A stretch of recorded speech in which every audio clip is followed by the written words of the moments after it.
Happy Earth Day, everyone, and happy birthday to the GLOBE program and community.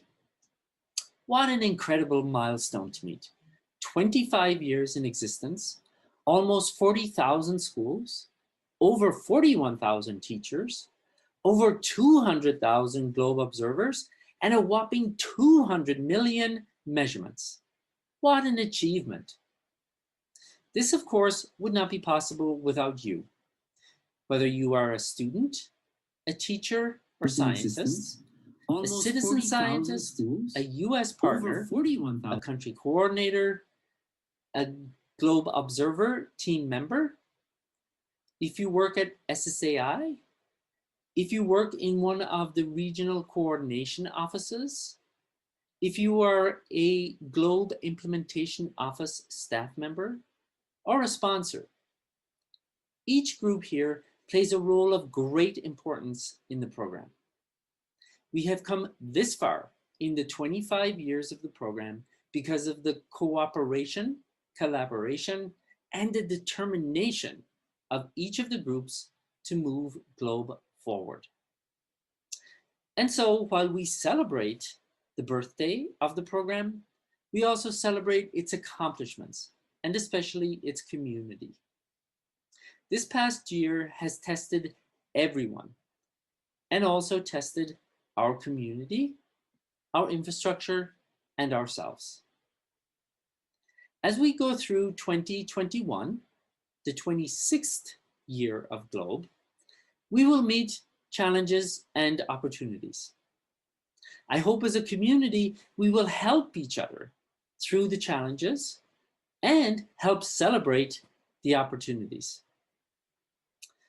During this event today, we will view a new video about the Zika Education and Prevention Project, hear an update about the annual meeting in July, hear from our 4 federal sponsors, the Department of State, NSF, NOAA, and NASA. And finally, we'll have the IVSS drawing, something which I know many of you are really looking forward to. Before I go, I want to thank each one of you for the work that you do for GLOBE. And especially during this time, I want to wish all of you that you stay safe and healthy, and that I will see you virtually or in person in the next year or so at a meeting or at a GLOBE event. So thank you and happy birthday, GLOBE.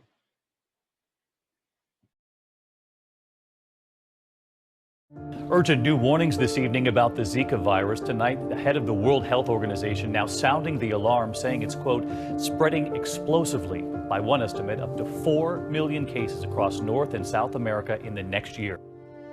In 2016, an outbreak of the Zika virus spread throughout South America, Southeast Asia, the Pacific Islands, and Africa. Zika, like malaria, dengue fever, yellow fever, chikungunya, and encephalitis, is spread by mosquitoes. Mosquitoes are actually more lethal to humans than any other animal on the planet. In response to the outbreak, the United States Department of State turned to GLOBE to develop a unique education project to help prevent the spread of Zika and other mosquito-borne diseases. Why did they choose GLOBE? Because the Global Learning and Observations to Benefit the Environment, or GLOBE program, is an international science and education program that connects students, teachers, and professional and citizen scientists from around the world in meaningful research about the environment. For the past 25 years, the GLOBE program has a valuable worldwide database of earth science measurements and an international network of schools and partnering organizations in more than 120 countries. GLOBE had the capacity to develop the project and to get results. Beginning in May 2018, the Zika Education and Prevention Project provided training to teachers, public health officials, citizen scientists, and students in 30 countries. Trainees have learned how to collect mosquito larvae samples, identify the types of mosquitoes that will develop from the larvae, map their location using the Mosquito Habitat Mapper app, and enter this data in the GLOBE database. Mosquitoes are found in many parts of Kenya. As you can see, this place is swampy and marshy, which is an ideal place for breeding of mosquitoes. Our activities consist on finding mosquitoes larvae, and we will identify them later.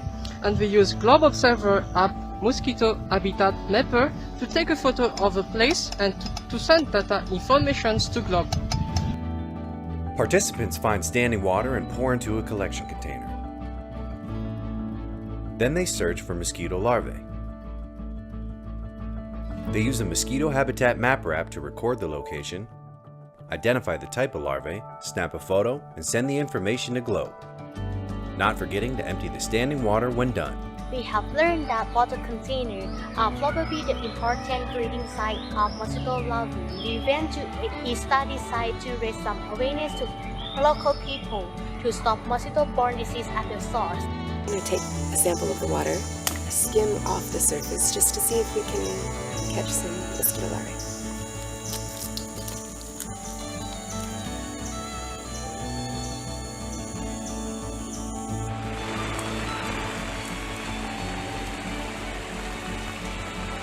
I read it from my family health. Clear. Students also use the data in their own research about vector-borne diseases and have the opportunity to present their research at Globe's annual International Virtual Science Symposium. Scientists too study mosquitoes. At NASA, scientists use satellites to observe and keep records of conditions on Earth to learn how these conditions, changing over time, are affecting the distribution of mosquitoes and consequently mosquito-borne diseases. This project is demonstrating that you can actually invest in the capacity of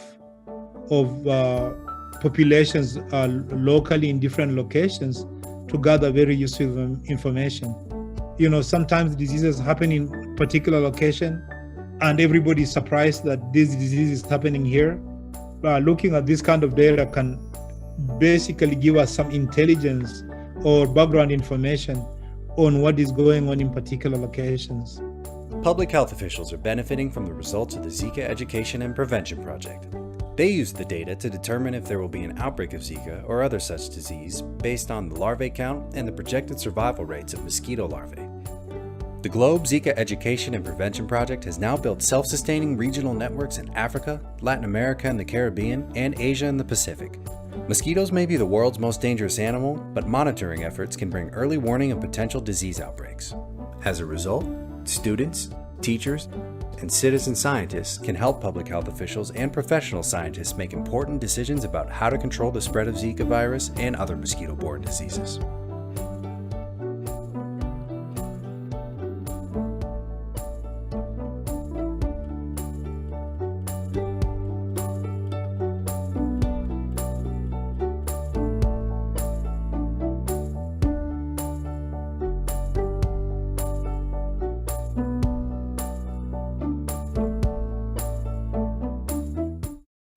Thank you for joining us today and for your participation in the GLOBE program. I commend you for your continued advocacy for the health, well-being, and safety of your communities through STEM education. The passion you bring to these issues and the impact of your work around the world is impressive. The enthusiasm these young citizen scientists have as they engage in the GLOBE program and contribute to this collective community of scientists is inspiring. I would also like to acknowledge the professional staff at UCAR and the GLOBE Implementation Office for all of the hard work you put into making GLOBE such a successful program. As a federal sponsor of the GLOBE program, the Department of State directs U.S. missions overseas to help GLOBE expand each year to new countries, new areas of investigation, and new audiences. Often through programs like GLOBE, communities themselves can play a key role in gathering the data and building the evidence base we need to fight shared challenges such as Zika and climate change. By utilizing the best available science-based approaches, devising creative solutions, and employing citizen-led participatory methods, GLOBE Zika raised awareness of vector-borne disease among populations that are the most vulnerable to these risks. Equally important, Globe Zika advanced global health security. Awareness raising continues through the Globe Zika video, which is available online for the public to learn more about the Department of State-funded Zika project and the Globe program. Now, the addition of the Globe Observer app with associated campaigns such as the Trees Community Challenge can provide vital data to help address the climate crises. The Department of State congratulates the Globe program and looks forward to our continued support of Globe and the advancement of citizen science and STEM education. We are all in this together. We look forward to hearing about your fantastic achievements in the future.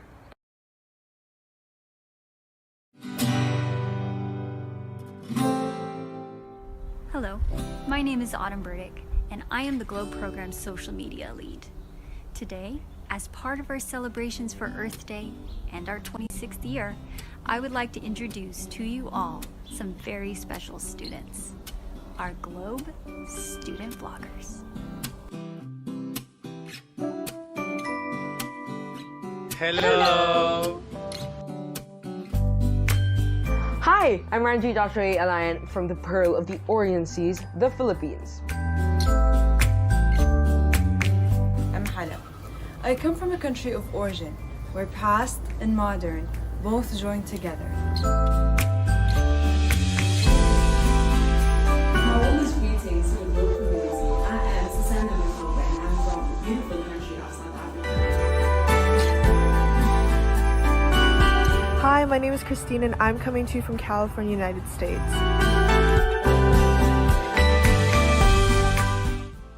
Hello, my name is Johannes. I'm from Estonia.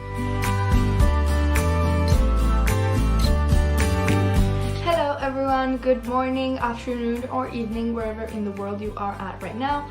My name is Maya Pacher Arnold. I am 16 years old and I am a Globe student for Colegio de Todos Santos. Hello everyone, I am Lakshmi Vinayar. I am 13 years old, studying in 8th standard at SMV HSS Pune in Kottayam district of Kerala. I am an Indian citizen.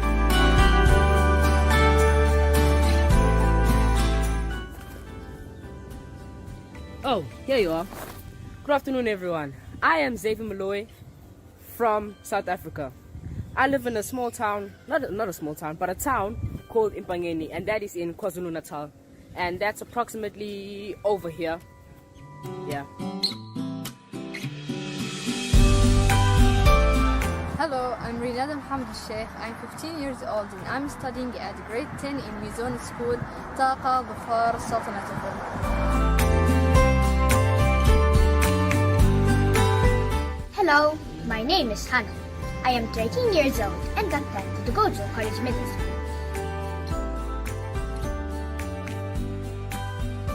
All my life I've loved talking about the environment, conservation, and what we can do to improve our planet for the future.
Greetings, my name is Brandon Jones from the National Science Foundation and the Directorate for Geosciences.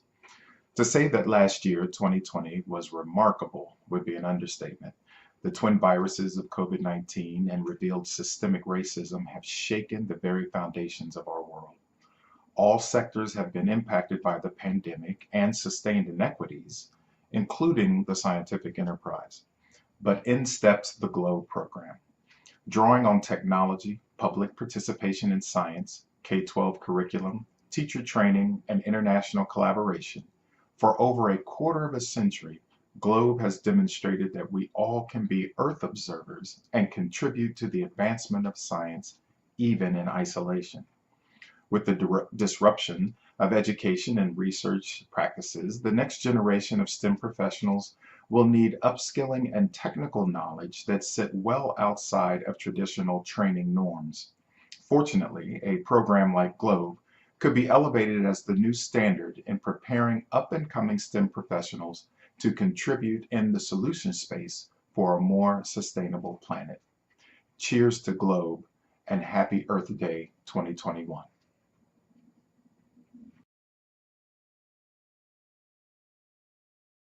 Hello, I'd like to tell you about the 2021 GLOBE Annual Meeting. The theme this year is Adapting to a Changing Globe, and our all-virtual meeting will take place from July 12th through July 16th, 2021.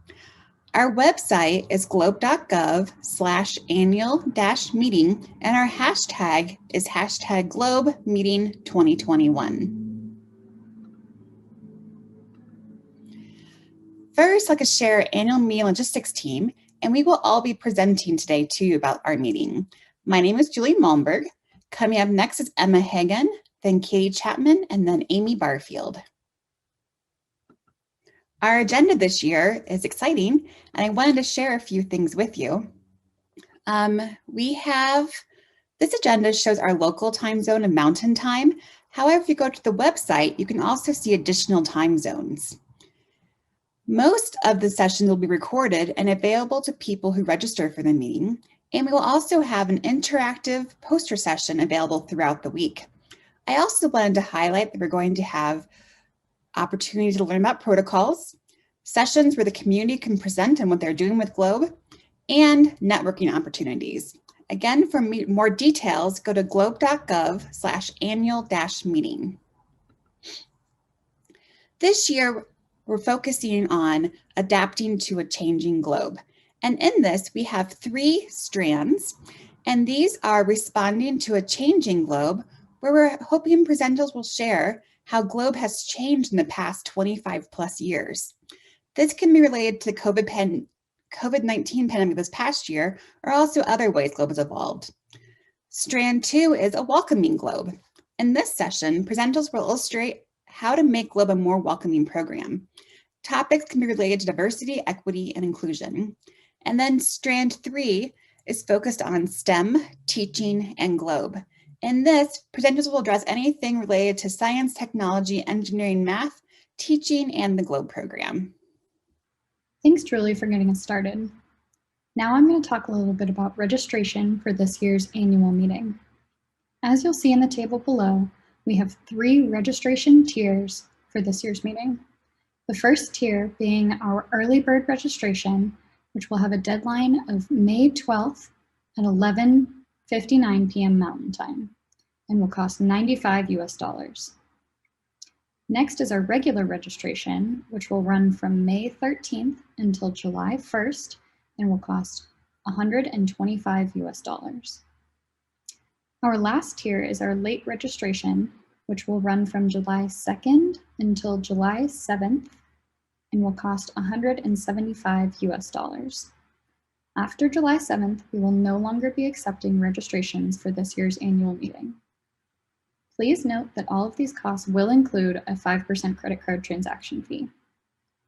If you'd like to register for the meeting or to visit our frequently asked questions page, please visit our registration website at www.globe.gov/annual-meeting. Next, I'm going to talk a little bit about the protocol sessions that we currently have planned for this year's meeting. Please note that this is our current plan and may change slightly before the meeting time. At the moment, we currently have 4 groupings of protocols that we have selected for training. The first grouping is our beginner grouping. This grouping is best for people who are new to GLOBE, however, it's open to anyone, and will include the following protocols: clouds, air temperature, relative humidity, and precipitation rain. Our next grouping is our intermediate grouping and will include land cover and tree height. And our last 2 groupings are our experienced groupings. These 2 groupings aren't any harder than the other groupings, but might be better for people who are more established within GLOBE. That being said, they are open to anyone, so anyone can register for them. The first of these is our mosquito habitat mapper and surface temperature protocols. Next, the next grouping will include carbon cycle introduction, carbon cycle standard site, carbon cycle non-standard site, and carbon cycle modeling. Please note that these protocol sessions will have limited capacities and attendees must be registered for them by the regular registration deadline of July 1st in order to attend. The reason for this is because some of these sessions may have required e-trainings before the attendees join that session. Now I'm going to pass things over to Katie Chapman to talk a little bit about our community sessions and our software. We will be having a variety of community sessions, including lightning talks, which are 7 minutes each, report outs, which are 12 minutes each, and these are both very short presentations that will be followed by several minutes of question and answer. Teaching sessions are 25 minutes each, and this allows time for demonstration of a specific topic. Panels are also about 25 minutes each, and these will be for a thematic panel discussion with multiple presenters. Workshops can be 25 or 55 minutes each, and this will allow for more in-depth sharing of a protocol, learning activity, or other activity. This format will also include demonstration and hands-on participation by attendees. Posters will also be available throughout the week, and more information on how to engage with posters will be provided as we get closer to the meeting. Networking sessions will also be held at various times and dates to allow for maximum attendance and different time zones for our attendees.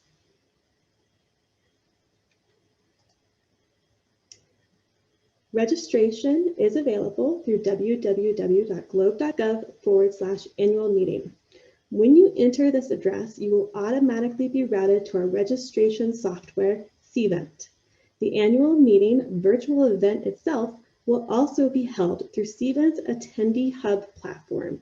This will be entirely online. This event platform will be your central resource for finding all the meeting event links, recorded content, access to sessions, as well as being the connection point for participants to connect directly with each other, and so much more. We'll be sending additional details and creating how-to guides for how to access the platform to all registered attendees as we get closer to the meeting start date. Protocol sessions and certain interactive community sessions will be held through Zoom. You will access these links also through Attendee Hub, as we will be using specific software designed for hosting virtual poster sessions and networking sessions as well. You'll be accessing these through Attendee Hub, that central platform for the event. Attendees will be able to access these links and how-to guides and resources as we get closer to the meeting start date. Please check back on our frequently asked questions page for the annual meeting website for additional details as well as access to those how-to guides. Now, Amy is going to tell us more about the student experience. Another great feature of the annual meeting is the student experience. This exclusive event is for students who have been selected out of a pool of high-scoring IVSS projects. This drawing will happen later in the video, so stay tuned. During the student experience, students will get to interact with each other and also partake in a series of planned and activities events. This experience will happen at the same time as some of the adult programming. Even more, students will get to share their IVSS research during the student showcase. The student showcase will be formatted like the lightning talks, where students will have a few minutes to share their research, and then we'll be able to accept questions from the audience. This will happen over several days and will be available to everyone who's attending the annual meeting. For more information about the annual meeting and to register, please visit www.globe.gov/annual-meeting. For meeting-related questions, please contact us at globemeetings@ucar.edu. We look forward to seeing you there. Hi, I'm John McLaughlin from the National Oceanic and Atmospheric Administration, NOAA, and I'm outside to wish you an excellent Earth Day and a happy birthday to the GLOBE program. Quarter century and counting is a milestone worth celebrating, especially for such a unique undertaking. Students and teachers, you are the heart of the GLOBE program and make it impactful. I am always impressed by the enthusiasm and creativity you bring to increasing our understanding of Earth's system, but never more so than during this COVID-19 pandemic. The past year has brought extreme challenges to education systems. In-person learning with restrictions on how people can interact, virtual learning, hybrid learning, sometimes not even knowing what the next day might look like. I want to thank you and congratulate you for your adaptability and perseverance to ensure genuine learning continues through it all. For many, part of the solution involved going outside more. Fortunately, outdoor learning is at the heart of GLOBE. Learning individually or in small groups has also been needed now more than ever. Toward that end, you submitted over 200 projects to the GLOBE International Virtual Science Symposium. I applaud all the submitters for finding safe ways to continue to do research through everything happening in the world. With that said, I will turn things over to the GLOBE Implementation Office and the Community Support Team to make the exciting announcements of the selected projects for the 2021 Symposium. Thank you very much.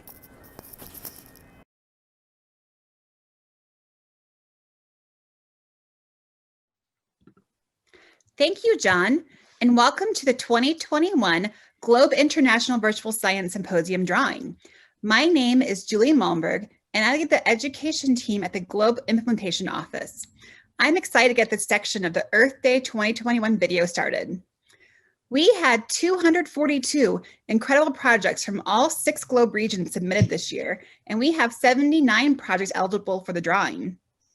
In order to be eligible, a project had to receive a 4-star research badge, which is only awarded to projects that really stood out to the judges, and at least 2 other badges.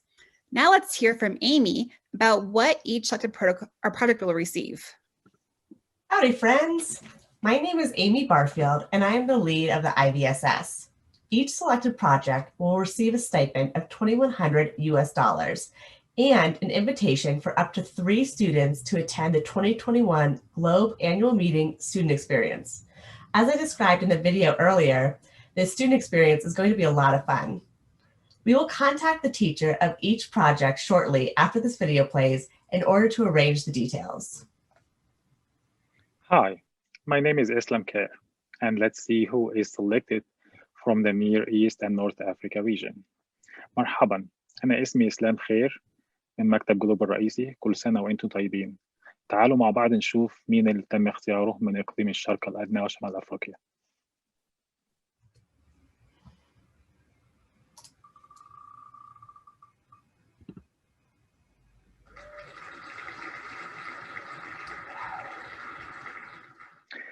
And the selected project is the effect of pottery on brackish water in the KSA and its impact of soil and vegetation cover, from the students at the First Arka Secondary School, Al Riyadh in Saudi Arabia.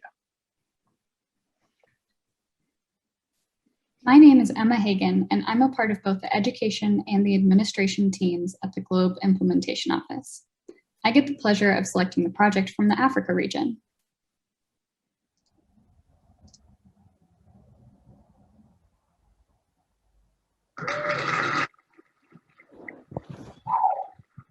And the selected project is assessing how environmental changes affect the distribution and dynamics of malaria in crop production using satellite-based NDVI from Sri Swaminarayan Academy in Kenya.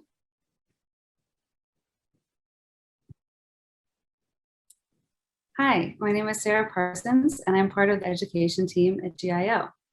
Let's select a project from the Latin American and Caribbean region. Hola, soy Sarah Parsons y trabajo con el equipo educativo en la Oficina de Implementación de GLOBE.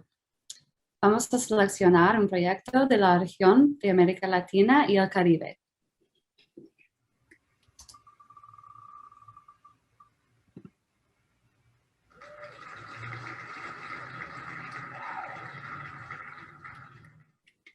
And the selected project is, y el proyecto seleccionado es, los cambios que producen las estaciones en árboles y arbustos de Pujato, Argentina, from Escuela Primaria Particular Incorporada, number 1345, Nuestra Señora del Carmen in Argentina.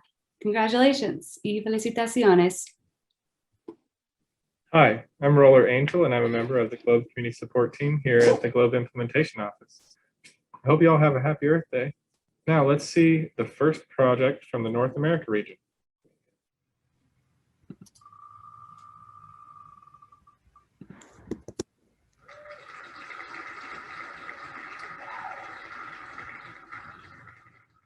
And the selected project is Investigation of Puerto Rico Communities focused on mosquito habitats and awareness, a NASA Seas internship project with Cassie Sofin.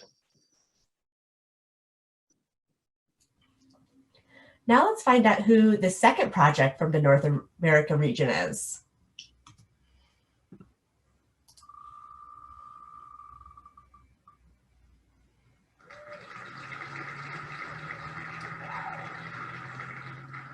The selected project is Possible Effects of River Flooding on Soil Parameters and Tree Growth Along an Urban River from Crestwood High School in the United States.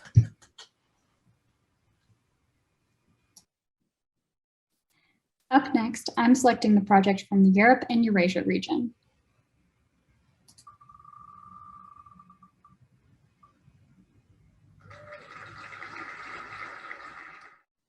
I'm excited to announce the project is Estudio Comparativo de la Temperatura Superficial entre Zonas Urbanizadas y Arboladas from IES Gredos School in Spain.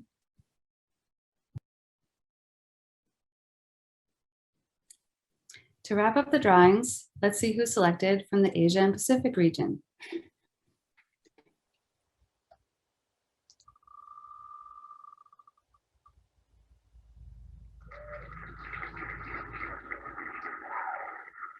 The selected project is Effect of Population Density on Burrow Characteristics in the Fiddler Crab, Yucca Bengali, from Princess Chulaporn School, Science High School, Trang in Thailand. Congratulations. Thank you so much for joining us. We would like to say a big thank you to the 191 judges who scored projects and provided feedback to the students. We would also like to say thank you to the teachers, scientists, U.S. partners, and country coordinators, and the RCOs for helping the students create these projects and get them uploaded to globe.gov. We are looking forward to seeing what the students research for the 2022 IVSS. Come check back in August 2021 for a theme and timeline. Thank you all so much for participating.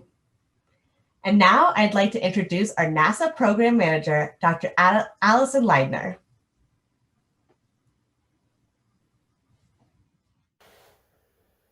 Happy Earth Day and happy 26th anniversary, Globe. When we kicked off our 25th anniversary celebrations last year, I certainly did not envision that a year later, the COVID-19 pandemic would still fully dominate our day-to-day life. For me, and I hope for all of you, Globe has been a meaningful and fun way to explore our environment and connect to the world. NASA's theme for Earth Day this year is connection, a topic at which Globe excels. From the projects in the International Virtual Science Symposium to the student research presented at our virtual global and regional meetings, to the participation in the community data challenges and campaigns, It is uplifting to see how you have all contributed to understanding our environment. And through the program, we have been able to maintain our personal connections too. I've seen firsthand how our working groups, U.S. partner forums, regional coordinating offices, country coordinators, U.S. partners, implementation office, data system teams, partners, teachers, students, and citizen scientists have all stayed connected and enabled our community to thrive. At the close of our 25th anniversary, I wanted to say that I'm so proud of the community and what we've accomplished. With nearly 200 million observations collected by millions of teachers, students, and citizen scientists, you have made a mark on this world. Thank you.